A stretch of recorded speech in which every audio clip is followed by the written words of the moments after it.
السلام علیکم عزیز طلبہ، آج کی ہماری نظم بڑھے چلو اس کے مشقی سوالات ہیں۔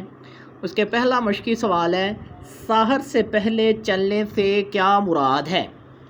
سحر سے پہلے چلنے سے مراد ہے آنے والے وقت کا انتظار نہیں کرنا چاہیے اور نہ ہی مشکلات اور مسائل سے گھبراہٹ کا شکار ہونا چاہیے، بلکہ اپنے کام کا آغاز فوراً کر دینا چاہیے۔ راہ کے کڑی ہونے کا کیا مطلب ہے؟ راہ کے کڑی ہونے کا مطلب راستے کی مشکلات اور مصائب، یعنی کسی بھی مقصد کے حصول کے لیے پیش آنے والی مشکلات یا رکاوٹیں۔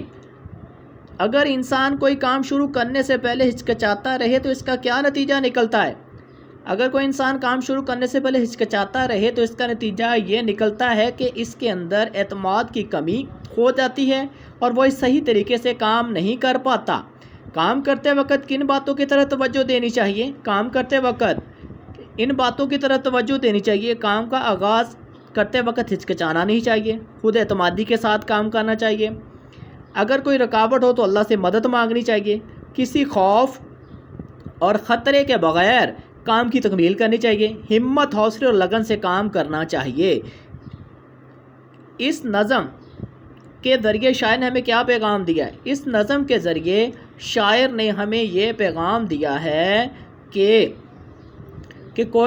ترقی یافتہ ملکوں کی صف میں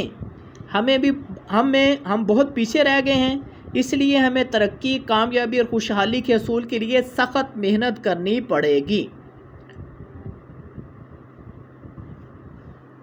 باقی اس کے جو سوالات ہیں، یہ جو ہے کالم والا سوال ہے اور یہ MCQs والا سوال